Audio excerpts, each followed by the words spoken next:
here, and non-teaching staff of this college, other stakeholders, and core of this program, my dear students. A very good morning to all of you. You have already come to know about my legacy in this college. I started my journey in college from here, so I have worked in schools also for 7.5 years. So today I am going to speak, and I must thank Community College for inviting me and giving me this opportunity to speak before you. And today I am going to speak on the topic sustainability through the lens of human rights. Now I will ask you one question.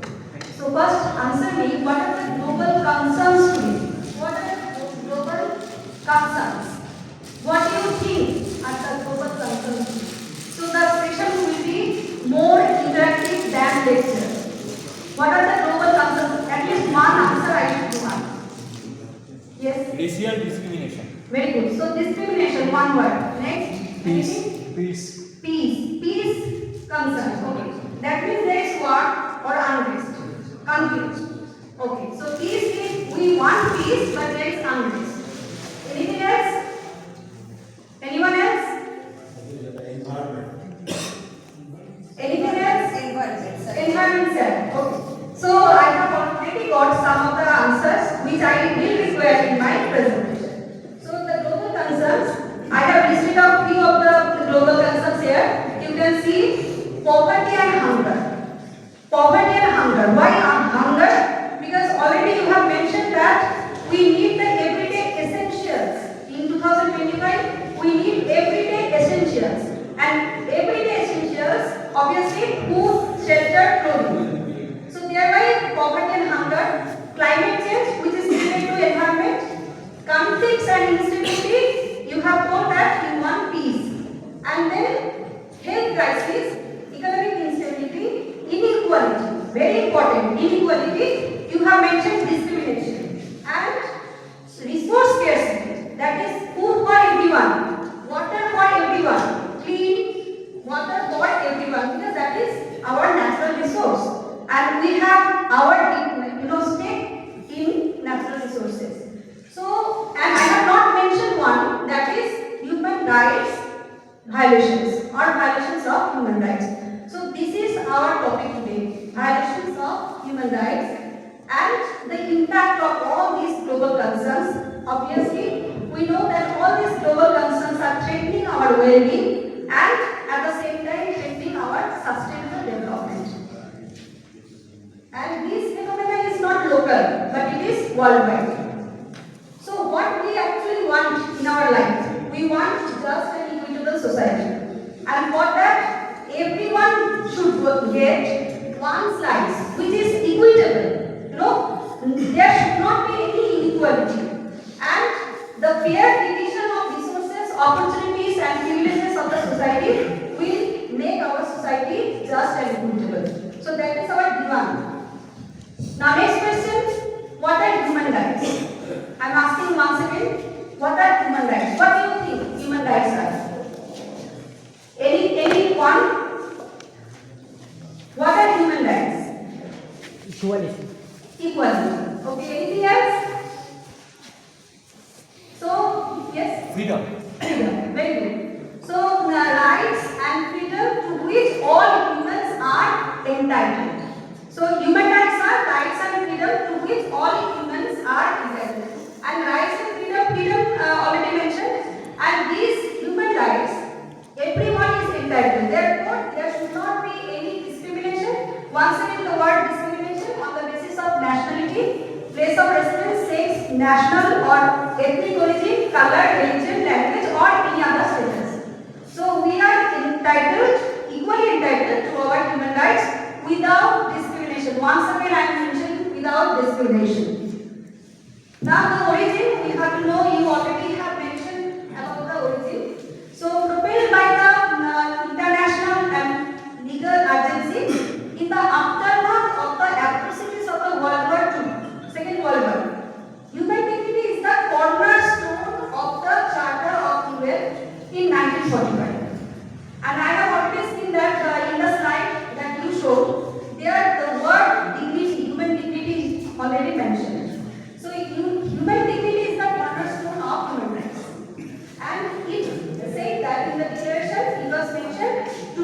firm faith in the fundamental human rights, in the dignity and worth of human person, in the equal rights of men and women, and of nations big and small.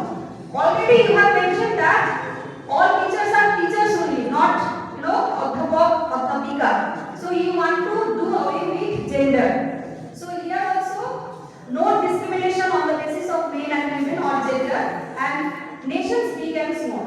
That is, one nation is big or powerful, so that nation will get more privilege, not like that.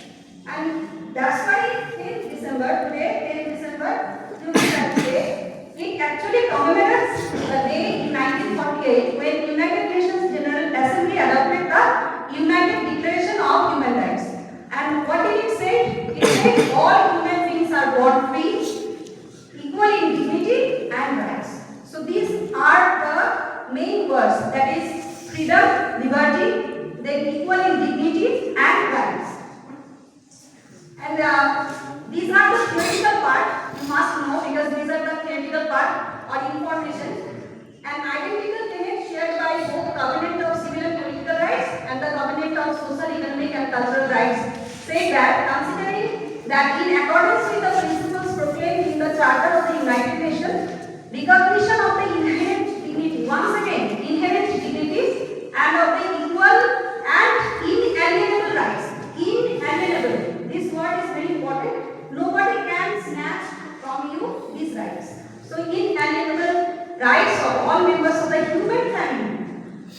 Mind it that today we are talking about human rights, human family, and species also, human species. But there are other aspects also, like biodiversity is a term you already know. So today, though we are focusing on human species, but we cannot take away the rights of other species on this earth. That's why preservation of biodiversity is also required. So today's topic is not biodiversity, so I am not talking about that. So we are today concerned about human species or human family is the foundation of freedom, justice and peace in the world.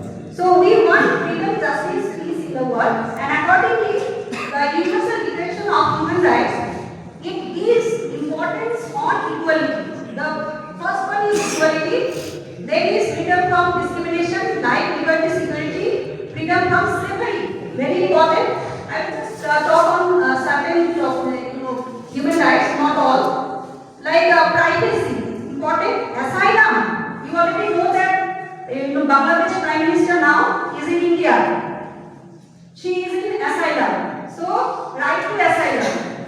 You cannot deny this also. And freedom of opinion, freedom of belief, social security, work, rest and leisure, social order, mutual responsibility, all this. I am not going to mention everything. Now in that Indian scenario, you will find the origin in the objective resolution moved by Jawaharlal Nehru on 13th December 1946 in Constituent Assembly of India, promised to all citizens of India social, economic and political justice.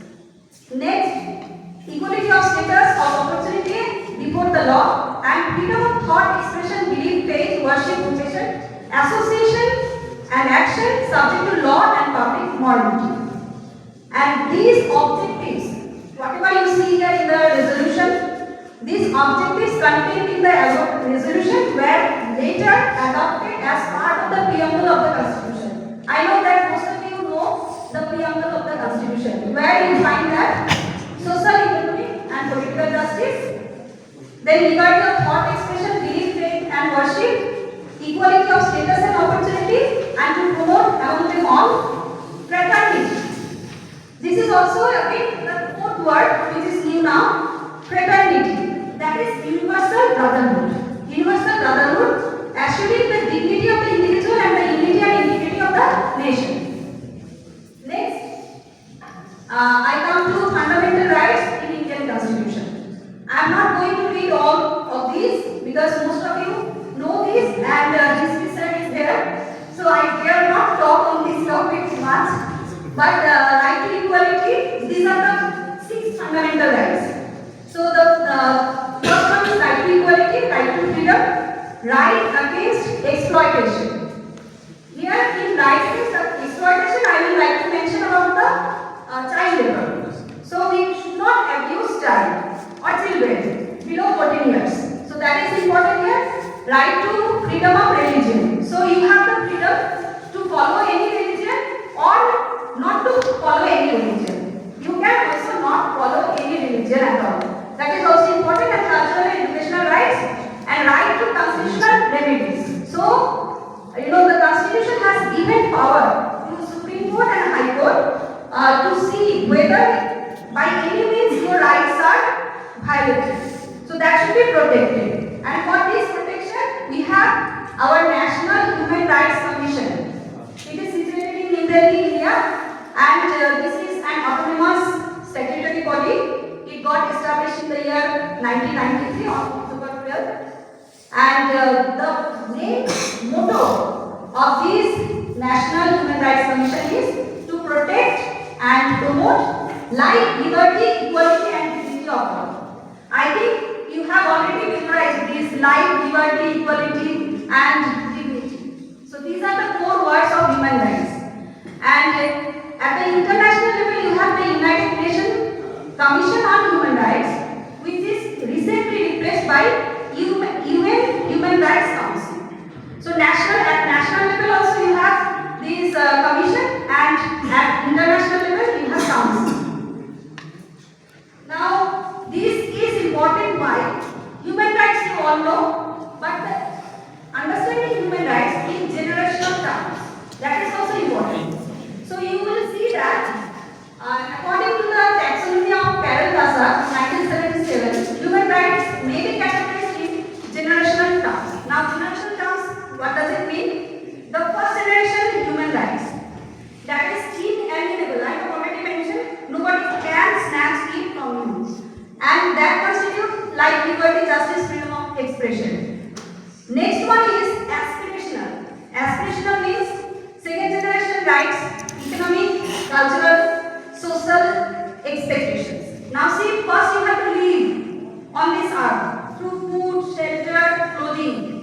Then only you can preserve your culture. Therefore it comes in the next generation. Obviously, without food, without clothing, without shelter, you cannot protect your culture. So second generation. And third generation, which is very recently we can see, Sam has mentioned, environment. That is environmental and developmental. Because development is also necessary. Otherwise, this microphone is development. This projector is also development. So development is required, and at the same time, environment is also important. Because if it is too cold, we cannot survive in this room. If it is too hot, then also we require AC. So development, and what type of development, that is also important. So see, with the rights, we often talk about our rights. That if a teacher is late for some reason, 15 minutes, you will all say that the teacher is late. But at the same time, you have to ensure that you are never late. You can be late, but when someone is late, you are offended. So what you demand, that you have to practice. If you do not practice what you preach, then everything is spoiled. So if you talk about rights, with the rights comes some of the responsibilities also. Like if you demand for right to education, very important. Without education, nothing can be possible. But when education is provided, okay, in the class we talk, isn't it? Our mind is somewhere else. We are swiping our phone. So it is your responsibility as a student, when you are getting education, responsibility to grasp the opportunity. But you do not grasp. We do not grasp. Not only you, we also. And right to healthcare. We talk about we need good healthcare, because in India it is a problematic sector. Because health is, here disturbed in so many ways. Systematic failure is there. So healthcare we want, demand, but at the same time we do not go for morning walk, isn't it? Very boring. So no morning walk, no exercise, no healthy lifestyle, pizza, burger, and whatnot. And some of the responsibilities, other responsibilities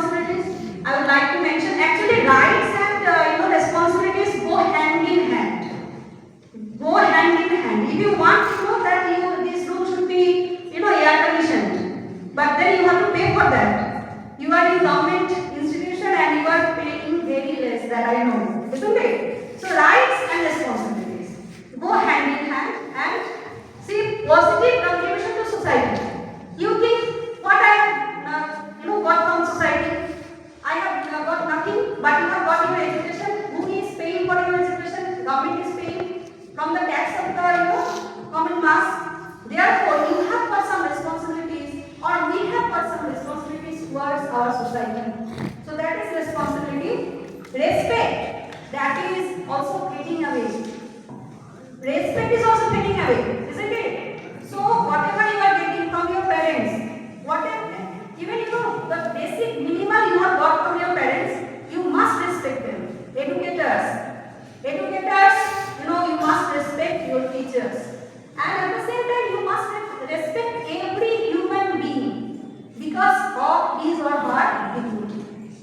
And at the same time, you have to strive for becoming a good citizen. That is also very important. Because if you say that I need human rights, I need demand this, I demand that, but at the same time, you have to prove yourself as a good citizen. Next, I will come to the 2030 Sustainable Development Goals adopted by UN in 2015. This blueprint is for peace and prosperity. See the words, peace and prosperity for people and planet. So not only the human family, the planet is there, and in the planet biodiversity is there. So many organisms are there, other species are there. Only human species is only one species. So there are many more species which are being disturbed for us, only one species. And so sustainable development goals, here are 17 sustainable development goals. And the first one is no poverty. It relates to food, isn't it? So poverty, that is to eat food, zero hunger. Next, good health and well-being. I will talk about quality education. Education, because this is government training college and therefore quality education. Fifth one, gender equality. You have started this day with this only. Gender equality should be there. And I will talk about 13th SDG, that is climate action. Okay, so see the interconnection between human rights and sustainability, because my topic is sustainability through the lens of human rights. So what we want on this planet, we want to sustain, we want to live. So for our sustainability, we need to execute or have the power to execute our human rights. So human rights, on these three grounds, I will try to look at. See, fourth SDG, that is education, quality education. Fifth one is gender equality, and the 13th one is climate action, which I have mentioned here as environment. Okay. So sustainability. First, the question is, what is sustainability? Sustainability is the term almost synonymous with sustainable development. But sustainability is the ability to continue over a period of time or long period of time. And this sustainability has got three dimensions. One is social dimension, environmental dimension, and economic dimension. So environmental dimension you understand, social also you understand, and you can see that these three dimensions are intersecting circles. Okay, so these circles are intersecting. At the same time, you can see economic and social dimension, that is society, they are contained in environment. If you do not have good environment, you cannot have good society and you cannot have economic development. So the word sustainability, it was not in use, or sustainable development, it was not in use, but we can see the origin of this word in the Bartlett Commission report. And in Bartlett Commission report, Go Harlan Bartlett, she is the first head of the commission, and she first mentioned sustainable development in the report, which got published in the year 1987. And the report's name is Our Common Future. Our common future. It's not you alone, it's not me alone, but our. It's America, it's India, it's Bangladesh, Pakistan, any country. Our common future. What is going to happen? And there she mentions that sustainable development is the development that meets the needs of the present without compromising the ability of the future generations to meet their own needs. Now, I would like to tell you fossil fuel. Example of fossil fuel. Most of you have two-wheelers. Fossil fuel is being used by you.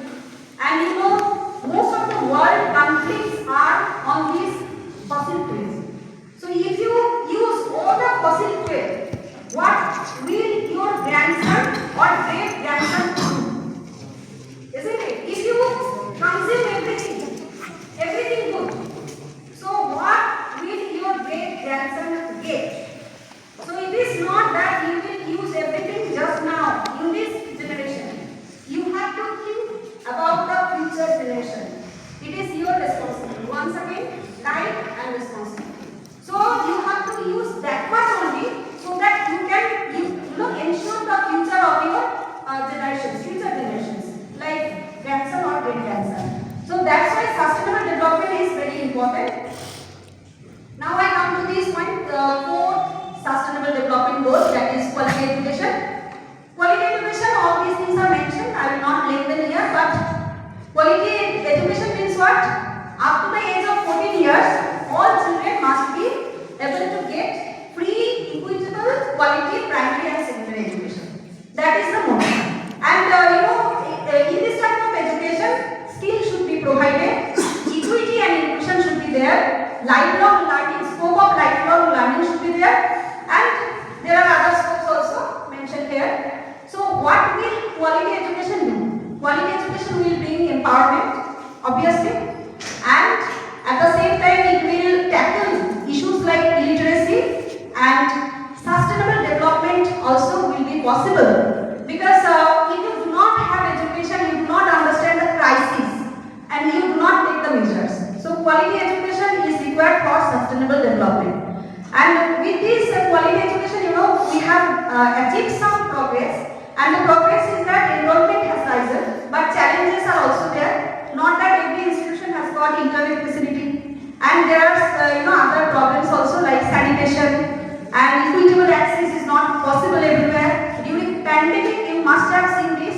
Not that every school was able to provide internet connection or other facilities so that the classes could continue. So that is, during pandemic we have understood what is sustainable development to some extent.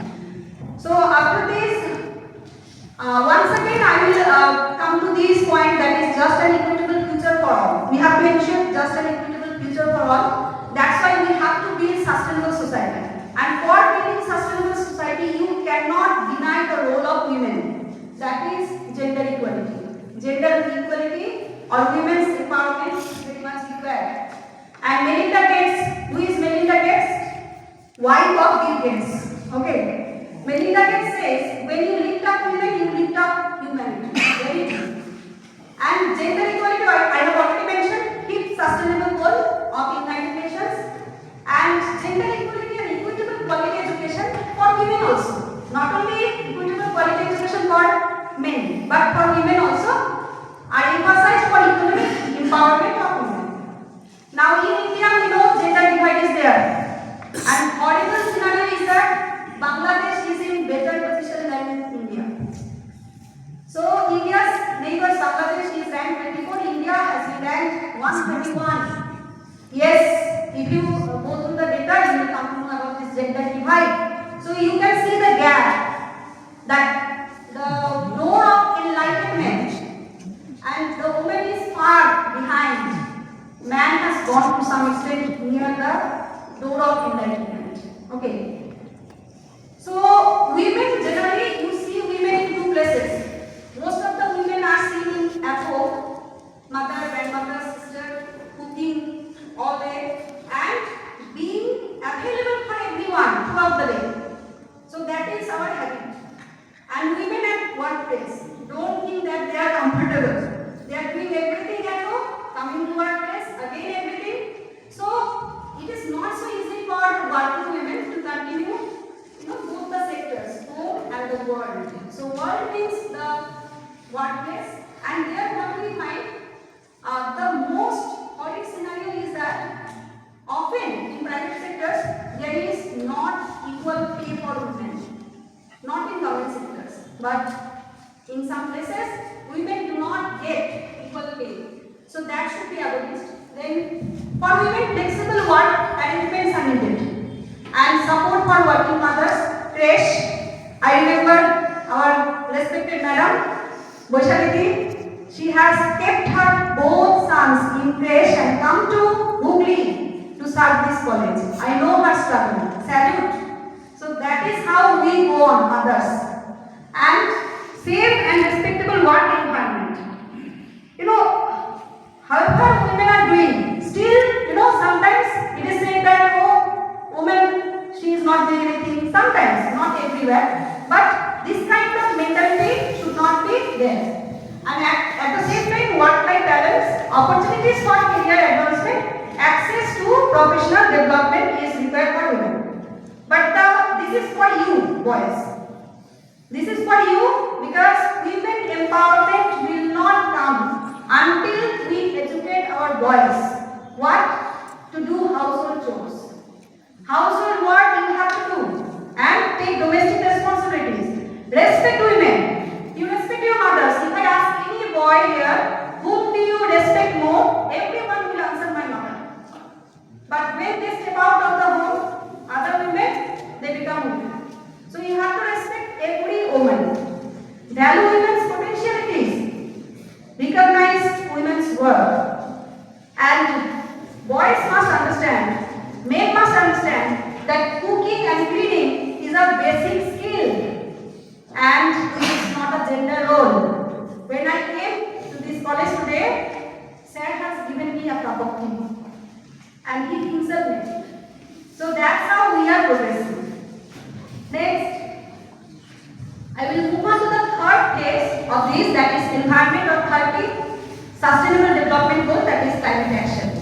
And climate action, you can see that for enjoying human rights, if you demand human rights, you have responsibilities also. So for enjoying the human rights, you need a very important sector which should be clean, pollution free, that is our environment. So it is at the core of the indivisible, interdependent and interrelated nature of each and all human rights, as initially emphasized by the UDHR.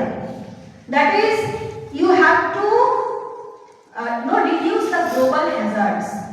You have to take climate action so that our environment is safe, and we are safe here, because if we are not safe, how can we enjoy our human rights?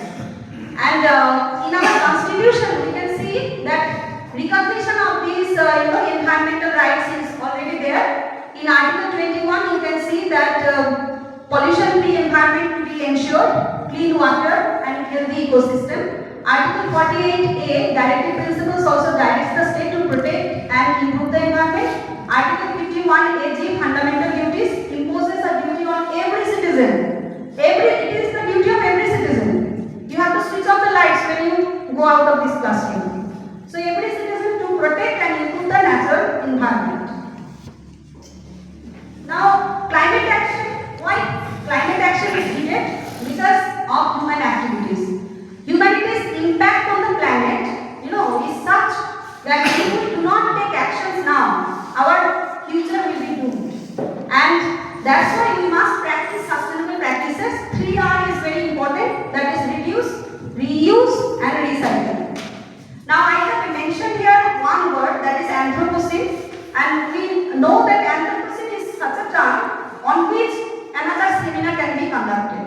So Anthropocene is this present era or present age, which is called Anthropocene. Why it is Anthropocene? Because it is the age of human-induced climate change.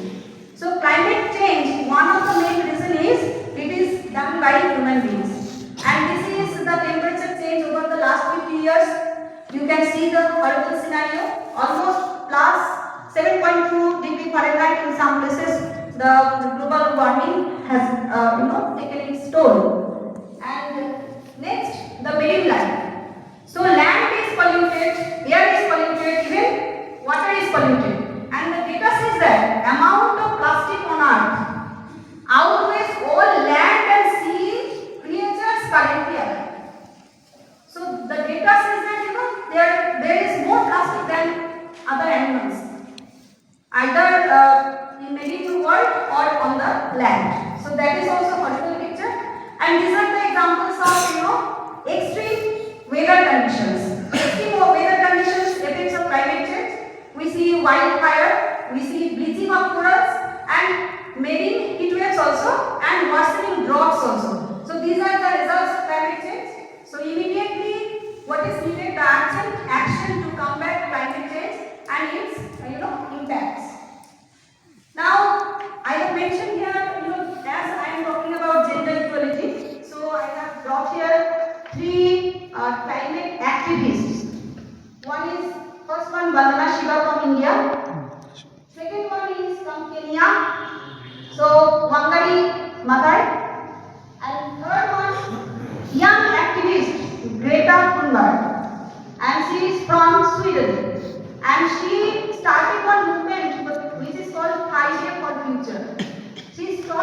school on Fridays.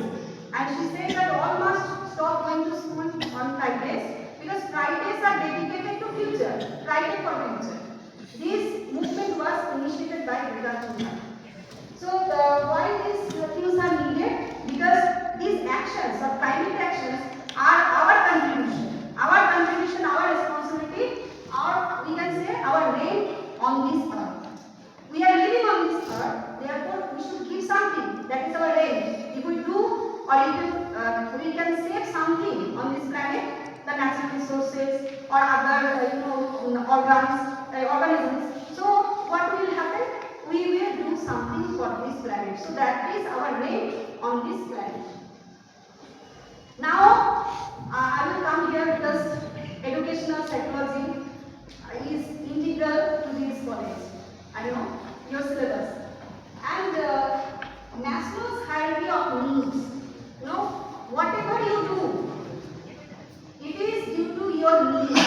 You have come here for doing BA because you need it to get a job. So every action has reaction. So you are here waiting for some reaction. You are doing this action for some reaction. And here you see the basic needs, everyday essentials. If you remember everyday essentials for 2025, those are physiological needs. Food, shelter, clothing, all these things are fulfilled. You go to the next stage, safety, security, and then you go to love and belongings. Even right to marry, that is also human right. So love and belonging is also required. Without love, without passion, without compassion, you cannot progress. Then is esteem, self-respect. Self-respect is human right. And if self-respect is human right, respect for others, again human right. Therefore, it is also related with our human rights. And last one, the top of the pyramid, obviously, not that everyone will reach there. That is self-actualization. That is Satchitananda. Satchitananda. That is the creativity, personal growth, enlightenment, moral development, whatever you want. So that is the ultimate thing. We desire to reach there. But not that everyone will be there. But you have to try and try. So, but how to implement all these things? Because you are in BA college, we know we have curriculum. If curriculum is not framed in such a way that you respect environment, you respect women, you respect other organisms, you cannot do anything. It should be there in the curriculum, syllabus. So these are the 6 pillars. You can see, 5 pillars, curriculum grade 1, and EPE. EPE is environmental perspective in education. Environmental perspective. Next is CEE, compulsory environmental education. In all stages, since preschool to university. Then ESC, education for sustainable coexistence. Why? Someone pointed peace. I said war, conflict. In order to avoid conflict, we need sustainable coexistence. We are not able to tolerate each other. Religions are not tolerating each other. Countries are not tolerating each other. So, sustainable coexistence is required. GCA, gender and climate action is required. And AIC, anthropocene informed curriculum. You are drinking from plastic bottles. You do not know what is the effect. You are using or doing so many things in everyday life, but if you know about the effects of anthropocene, maybe you can minimize some of those actions. So, to conclude, I can say that human rights and sustainability, they are intertwined. So they exist side by side, and at the same time, sustainable development, environment is essential for the enjoyment of the human rights. And I will like to conclude with the words of Kofi Annan, former UN General Secretary, and he said that humanity cannot enjoy security without development. So security without development not possible. It will not enjoy development without security. So security is all required, development is required, and finally says it will not enjoy either without respect for human rights. human rights or you respect human dignity, you cannot get security, you cannot get sustainable development.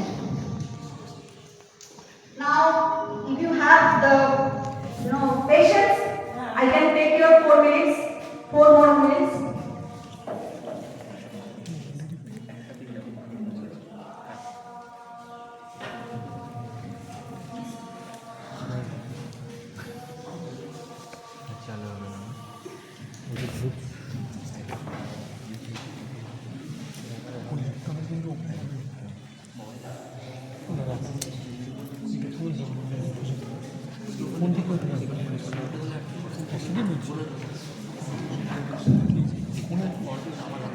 না তোমাকে বলছি না আমি ল্যাপটপে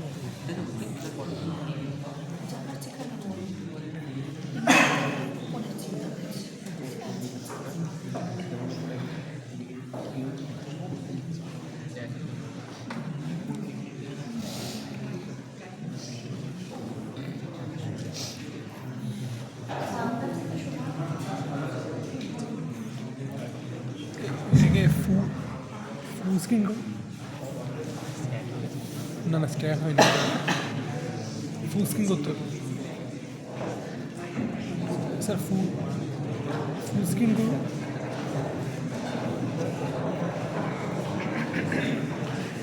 এই sound হচ্ছে না কেন এবার দেখতো ভাই সাউন্ড হচ্ছে না কেন সাউন্ড হচ্ছে না কেন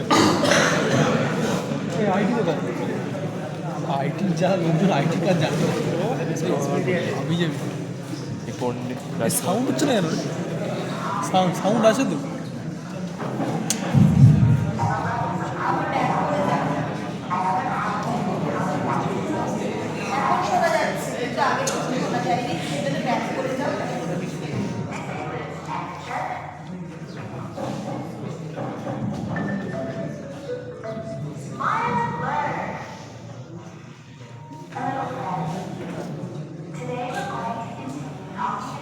সাউন্ড বাড়ানো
and recycle.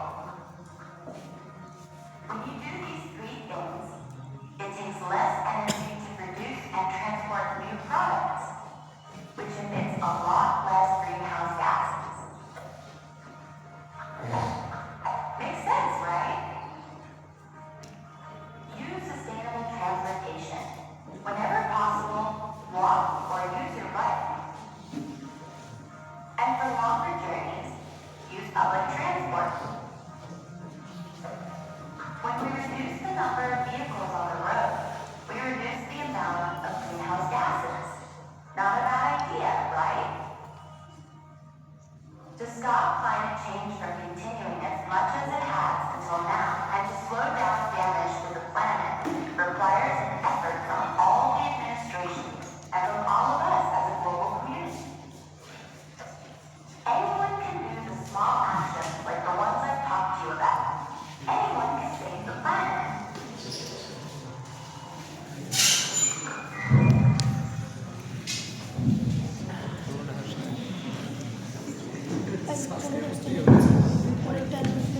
Last একটা slide ছিল যেটা thank you. So I have taken you from human rights to climate action. Because if your environment is not safe, you and me cannot exist. So this is the thought of today.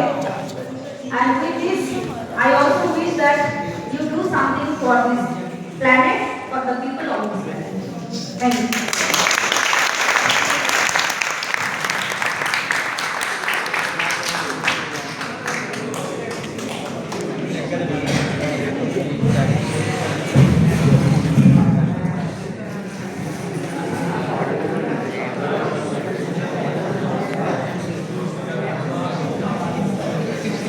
ধন্যবাদ মাননীয় doctor lady Mondal মহাশয়কে। উনি ওনার সুন্দর এবং গঠনমূলক বক্তব্য রেখেছেন, যা দিয়ে আমরা আরো ভবিষ্যতে হিউম্যান রাইটস